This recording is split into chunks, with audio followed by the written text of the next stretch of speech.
A gambling addict who killed a dad and his 8-year-old daughter in a fire he started to destroy. CCTV footage of him burgling a nearby house has been jailed for 20 years.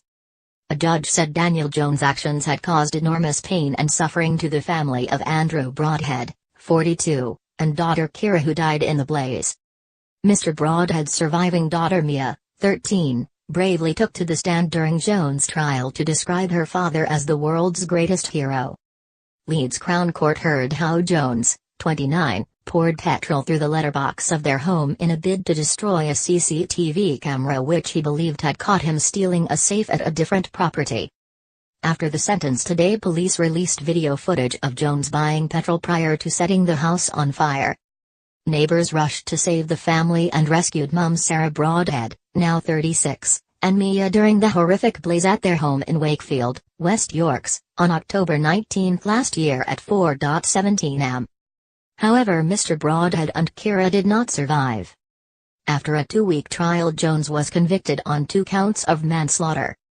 Judge Mr. Justice Morris told the court, "It is hard to imagine the horror of the catastrophic events of that night, what Andrew and Kiera must have endured, and the pain and anguish that Sarah and Mia still have to endure. They have to live not only with the trauma of the events that night but with their devastating loss.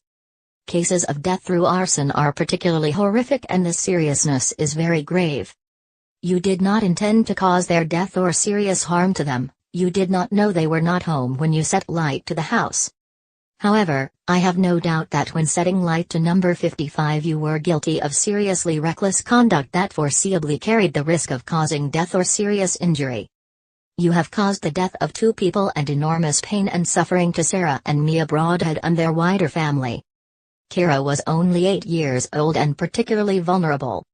Mia Broadhead sobbed as she fought to tell the court how since tragedy she had withdrawn from school, felt panicked when with people and was constantly worried about her mum, Sarah.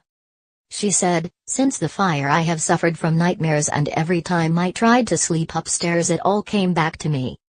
I start to panic and hear the sounds of the fire, the smell, the smoke and not being able to breathe.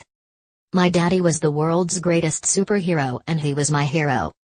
It is too hard to say goodbye to my dad, so I say, if I don't see you through the week I'll see you in my dreams." Tearful Mia also spoke about her sister Kiera, describing her as the world's brightest star and nobody will dull her sparkle. She said, "I am thankful for the 8 years we had with her, she didn't deserve this, neither of them did. I love my sissy and I miss her so much." Sarah Broadhead, 36, wearing a wedding ring on a chain around her neck, fought back tears as she also paid tribute to her husband and daughter. Mrs. Broadhead said, "My little angel was one of a kind, her kindness always overwhelmed me."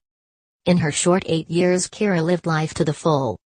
"This world is going to be a dull place without her smile and laughter, and I know she will live on in everybody's hearts and memories." Describing her husband she added, "He was loving, kind, honest and supportive. As well as being an amazing husband he was also a fantastic father. I can't say goodbye to him because that makes it final. Instead I say see you in a bit because one day we will be together again." During Jones' trial the jury heard how he believed footage from CCTV on the Broadheads' house in Wakefield, West Yorkshire, would show him stealing a safe from his friend's house, who lived just yards away. Jones, who had a major gambling problem, filled up containers with petrol before starting the horrific blaze. Following the burglary, Ben K., whose safe had been stolen, became suspicious of Jones after making local inquiries and seeing video evidence of his van on the street. He then called Jones over to his house on the evening of October 18 and warned him of CCTV from the Broadhead family home which may be used as evidence. The court heard he told Jones the family at number 55 were on holiday and were due back in a few days. However, this was incorrect and they returned on October 18, less than a day before the fire that happened in the early hours of October 19, the court heard. The jury viewed CCTV showing Jones approaching the Broadheads' home and starting the blaze at 4:17 am, before running and driving away. A jury found Jones guilty of 2 counts of manslaughter after a 13-day trial but cleared him of murder.